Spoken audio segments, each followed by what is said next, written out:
Cerner Corp., Nasdaq.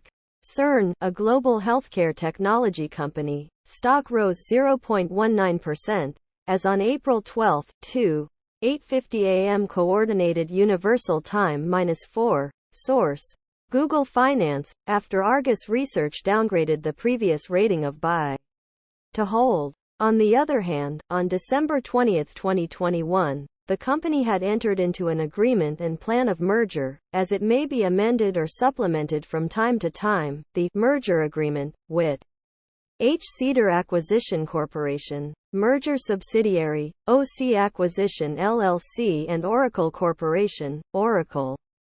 Pursuant to the merger agreement, on January 19, 2022, Oracle commenced a cash tender offer, the offer to acquire all of the issued and outstanding shares of our common stock, par value 1 cent per share, the shares, for a purchase price of $95 per share, net to the hold. Rs thereof in cash, without interest and subject to any required tax withholding.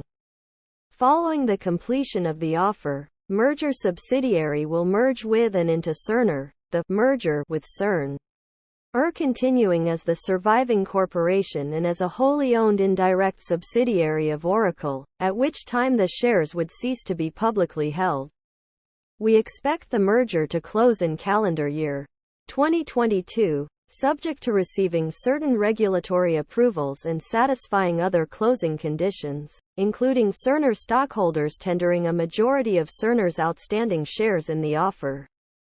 Meanwhile, for the fourth quarter, revenue was of $1.452 billion, up 4% compared to $1.395 billion in the fourth quarter of 2020.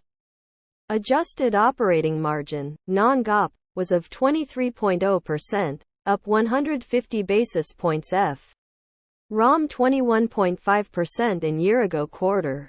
Adjusted diluted EPS, non-GAAP, of 93 cents, up 19% compared to 78 cents in year-ago quarter. The company generated GAAP cash flow from operating activities of $517 million, up 1% compared to $513 million in year-ago quarter. Free cash flow, non-GAAP, of $409 million, up 3% compared to $396 million in the year-ago quarter. For the full year, the company delivered solid revenue growth, expanded adjusted operating margin, non-GAAP, by 180 basis points, increased adjusted diluted EPS, non-GAAP, by 18% and generated record GAAP cash flow from operating activities of $1.772 billion and free cash flow, non-GAAP, of $1.174 billion, which were up 23% and 37%, respectively, over 2020. Additionally, the company has declared a cash dividend to stockholders of 27 cents per issued and outstanding share. The cash dividend will be payable April 19, 2022, to shareholders of record as of the close of business March 28, 2022.